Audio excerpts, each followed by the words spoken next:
Hey everybody, it's Christine, and this is part 2 of a vlog series I'm doing on surrender. So go back and watch last week's vlog that I entitled, Are You Giving Up and Calling It Surrender? So that you're caught up for what I'm going to share with you today. So after I released last week's vlog, I got a lot of questions about, all right, I don't think I'm giving up and calling it surrender. I actually think I'm forcing things to happen, like I'm doing.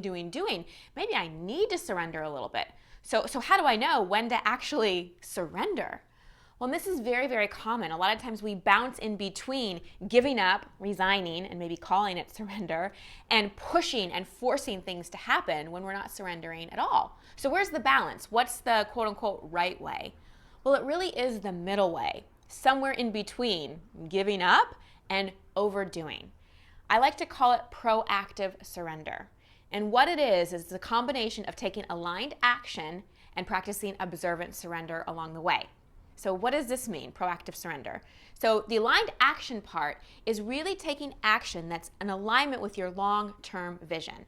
So you got to get really, really clear about what's the essence you're going for. We get so obsessed with the form and the timing, and it's got to be this way. And it often makes us so tunnel vision that we're not open to being surprised and delighted by the universe. But when we focus on that vision, the essence, really what we want to feel, what we want to create, and then we take aligned action that gets us to that, then we're taking action and also practicing surrender as we're going, because we're not so hooked into controlling it and forcing it to happen by sheer will. And along the way, we're doing what I like to call observant surrender. Each time we take a step forward, we look around, we notice, we collect evidence, we track, hey, where did this action step go? Where's my feedback from the universe? Who's showing up? Is this an action step that's leading me toward my vision, or do I need to reroute a little bit? So it really is practicing that middle way, not being in either extreme of over-surrendering or pushing. Practice the middle way, the proactive surrender.